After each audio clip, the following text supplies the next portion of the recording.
অবিশ্বাস্য জয়, মানে এটা আমি জানি তো, আমি সবাইকে বলছি যে খেলা দেখতে চাপা। হ্যালো আপা আপা আপা, বাংলাদেশ কোন একটা সিরিজ জিতলে শেখ হাসিনার মোবাইলে অপর পাশ থেকে এমন একটা কণ্ঠ শোনা যেত নিয়মিতই। কণ্ঠস্বরটা সাবেক বিসিবি বস পাপনের, একাধারে এমপি, বিসিবির এক যুগের একচ্ছত্র সভাপতি, শেষ বয়সে এসে পেয়েছিলেন ক্রীড়ামন্ত্রীর দায়িত্বটাও। তবে সেই দিন ফুরিয়েছে।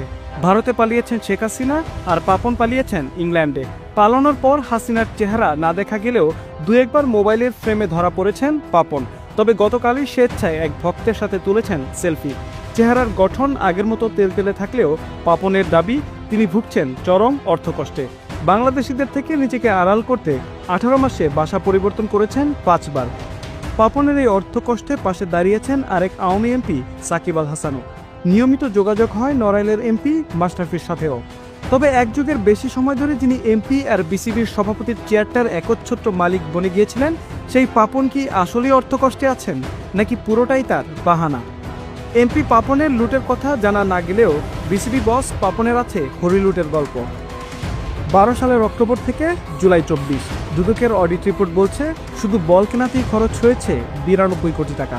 পালিয়ে যাবার আগে যে 3টি সভা করেছিলেন পাপন, তার ব্যয় দেখিয়েছেন 11 কোটি 18 লাখ টাকা। সরল মনে একটু ভাবুন, এক যুগের মিটিংয়ে কত হাজার কোটি জমা হয়েছে পাপনের পকেটে। শুধু বোর্ড সভা করতেই বোর্ডের গেছে 19 কোটি টাকা। বিসিবির তহবিল খালি করার আরও একটি বড় খাত দ্বিপাক্ষিক সিরিজগুলো। টেবিলের তলানির দল এক আয়ারল্যান্ডের বিপক্ষে সিরিজের নিরাপত্তা ব্যয় খরচ হয়েছে 67,000 পাউন্ড। ভাবুন, প্রথম সারির দলগুলোর বিপক্ষে সিরিজে খরচ কত দেখানো হয়েছিল। মনে আছে বিপিএলে গান গাইতে এসেছিলেন ভারতীয় গায়ক এআর রহমান। 2 দিনের সফরে তার খাবারের বিল ধরা হয়েছে 80 লাখ টাকা। দুদকের রিপোর্ট আরও বলছে পাপনের আমলের এক বিপিএলের হিসেবেই ফাঁকা হয়ে গেছে 113 কোটি টাকা। এছাড়াও হাসুয়াপার ঘোষিত মুজিব বর্ষের কনসার্ট করতে গিয়ে পাপন বোর্ড হাতিয়েছে 25 কোটি টাকা। পাপন আমলের পরের বিপিএলে ফারুক আহমেদ টিকিট বিক্রি করেছিলেন 13 কোটি, অথচ সেই শুরুর আসর থেকে এক যুগ বিপিএল আয়োজন করেও পাপনের হিসাব মাত্র 8 কোটি টাকা।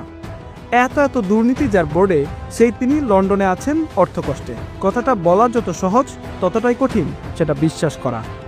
মেহেদী হাসান, খেলার পাতা।